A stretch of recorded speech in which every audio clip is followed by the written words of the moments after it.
war.org, the War and Peace Report. I'm Amy Goodman. As thousands protested in the streets of Toronto inside the G20 summit, world leaders agreed to a controversial goal of cutting government deficits in half by 2013. Economists say such a move could usher in sizable tax increases and massive cuts in government programs, including benefit programs such as Social Security and Medicare. Meanwhile, world leaders at the G8, G20 failed to come to an agreement on setting new global rules for big banks or imposing a new across-the-board global bank tax. Journalist Naomi Klein joins us now from her home in Toronto. Her most recent book, The Shock Doctrine, The Rise of Disaster Capitalism. She has an op-ed in the Toronto Globe and Mail today called Sticking the Public with the Bill for the Bankers' Crisis.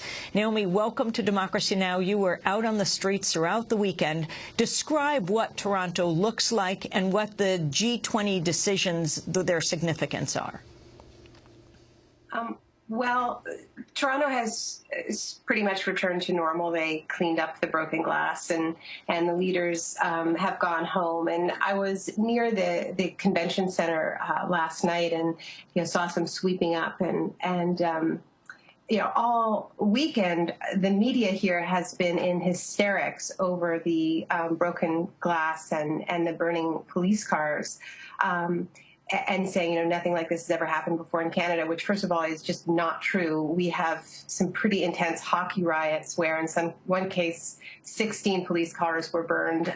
So it isn't true that we've never seen property destruction like this. But my feeling when I went by the convention center after all the leaders had gone home was that this was the real crime scene. Not those shattered storefronts, but what actually happened at the summit on Sunday night when the world leaders issued their final communique. And what that communique said was that there wouldn't even be a measly tax on banks to help pay for the global crisis that they created and also prevent future crises. There wouldn't be a financial transaction tax, which could create a fund for social programs and for action on climate change. There wouldn't be real action to eliminate subsidies for fossil fuel companies that have also created so many social and environmental costs around the world, as we see with the BP disaster. But what there would be was very decisive action on deficit reductions. These leaders announced that they would have their deficits by 2013, which is a shocking and brutal cut. I don't believe maybe some of the leaders intend on making good on this promise. But on the other hand, they could hide behind this promise as the excuse to do what a lot of them want to do anyway and say, we have no choice. We made this commitment.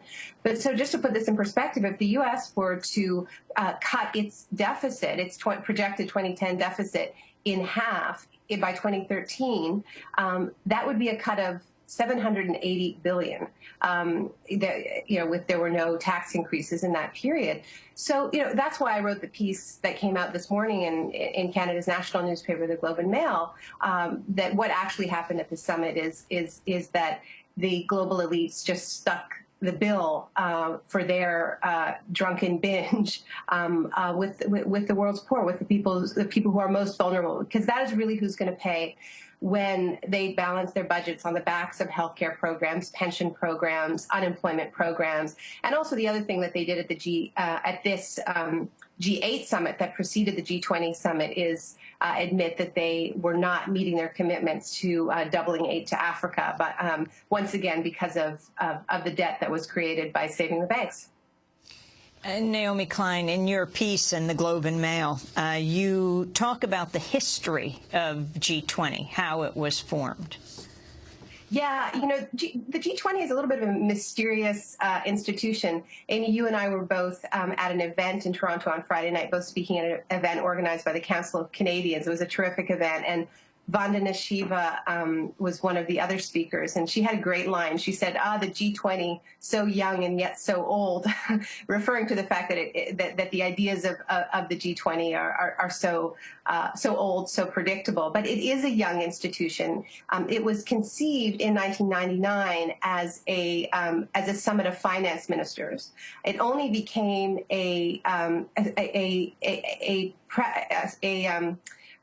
it's sort of an extension of the G8 as a leader summit in the past 2 years. And that we saw in London, and we saw it in Pittsburgh, and we have now seen it in Toronto. So this incarnation of the G20 as a leader summit is very young indeed. But yeah, 10 years ago, Paul Martin, who was then Canada's finance minister, later Canada's prime minister, was at a meeting with Larry Summers. This is 1999. So Summers at that time was Bill Clinton's nominee for Treasury Secretary. And the two men were discussing this idea to expand the G7 into a larger grouping to respond to the fact that that developing country economies like China and India were growing very quickly, and they wanted to include them into this club, and they were under pressure to do so. So what Martin and Summers did, and this history we only learned last week. This really wasn't a history that had been told. So this story came out in the Globe and Mail, and it turns out that the two men didn't have a piece of paper. They wanted to, I don't know how this could possibly be the case, but their story is that they wanted to make a list of the countries that they would invite to into this club, and they couldn't find a piece of paper, so they found a manila envelope and wrote on the back of the manila envelope a list of countries. And by Paul Martin's admission, those countries were not simply the 20 top economies of the world, the biggest GDPs. They were also the countries that were most strategic to the United States. So Larry Summers would make a decision that obviously Iran wouldn't be in, but Saudi Arabia would be. And so Saudi Arabia is in. Thailand, it made sense to include Thailand because it had actually been the Thai economy, which 2 years earlier had set off the Asian economic crisis. But Thailand wasn't as important to the U.S. strategically as Indonesia. So Indonesia was in and not Thailand. So what you see from the story is that the creation of the G20 was an absolutely top-down decision, two powerful men deciding together to do this, making an invitation-only list. And what you really see is that this is an attempt to get around the United Nations, where every country in the world has a vote, and to create this expanded G7 or G8 where they invite some developing countries, but not so many that they can overpower or outvote the traditional Western powers. So as this happened, we have also seen a weakening and an undermining of the United Nations. And I think that that's the context in which the G20 needs to be understood. And that's why a lot of the activists in Toronto this week were arguing that the G20 is an illegitimate institution, and the price tag is that we as Canadian taxpayers have had to take on for hosting the summit, $1.2 billion, is particularly unacceptable given that we have the United Nations, where these countries can meet in a much more democratic, much more legitimate forum, as opposed to this ad hoc invitation-only club from the back of an envelope in Larry Summers' office. I wanted to turn to the issue of war. There were a number of feeder marches into the main one on Saturday. The peace group started in front of the U.S. consulate in Toronto. And there, in a rare moment, a mother of a young Canadian who had just been deployed to Afghanistan, to Kandahar, spoke out against war.